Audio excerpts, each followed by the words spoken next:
So you've finished your translation, and what we want to do now is save the target translations. So just look at a number of different ways you can do that. I'm going to start off from this screen where I've got three very small files, just 2 segments in each one, but they're open and they're all finished. And I want to save the target translations. So I want to save a doc file, a PowerPoint file, and an XML file. The easiest way to do it from here, if I've only got 3 files, is to click on File, Save Target As, or Shift F12. And this will bring up probably the default target language folder, but if not, you can store this wherever you want and save the target files. That's one way to do it. There's a number of other different save options, so I'll just go through those quickly. There's a save, and that is just saving the bilingual file that you're working on. There is an autosave in Studio 2014, but some people like to press Ctrl+S a lot as they're working anyway. That just saves the bilingual file. There's also an advanced save, and here you can save a copy of the source file.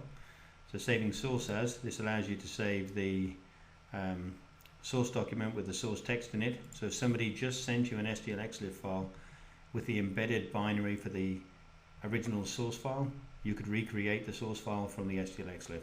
Quite handy. Not many tools have got that, I don't think. It's quite a neat little option. And you can also save copy as, and the save copy as allows you to save a copy of the bilingual file. So if I go to the end here, you'll see that this is actually an STLXLIF file. So this is saving a copy of the bilingual file wherever you want. So there's some different ways of saving the files when you finish the translation. Another way to do it, and you don't have to have the files open for this, so I'll close them, is to use the batch tasks. So here I've got all 3 files selected. You could just do them one at a time if you wanted. And you can click on the batch tasks, and there's 3 batch tasks you can use for saving your files. You can use the finalize task, and this will update your translation memories with the contents of your translated file, and it will generate your target translations and place them in the target folder of your project. You can run an export file batch task, and this will export the finished translations of your bilingual files, or the bilingual files themselves, depending on what you select when you go through the task, and we'll save them in a location of your choice. Actually, I'll just show you that one very quickly so you can see what I mean there. So when you come to the next window here, you can choose the location of the files here rather than it just placing them where you want them to go, and you can decide whether you want to save the target file or a bilingual file. It's up to you with that one. And the other option you have is to generate the target translations, and this will just create the target translation files themselves and put it in the target language folder of your project. So quite straightforward. And one other way I didn't show you perhaps is that if you've got a file open, if you happen to have installed the application that runs the source file, so if it's a doc file, if you've got Microsoft Word installed, if it's an InDesign file, if you've got Adobe InDesign installed, then by clicking on this little button up here, this allows you to view the target document in the native application. And of course, because it's translated, you could then save it, and that also gives you the file. But probably not so relevant, that one. But what I wanted to show you then is, once you've saved these target files, where are they? Now, if they've been placed in the target language folder of your project, the easiest thing to do is to go to your project view, make sure your project is active, like this, and then click on Open Project Folder. It's in the Home ribbon of Studio 2014. If you don't have 2014, you can right click and say Open Project Folder. Do the same thing, and this will open the folder where the project is stored. And in there you have a number of files. You have an SDL-proj file.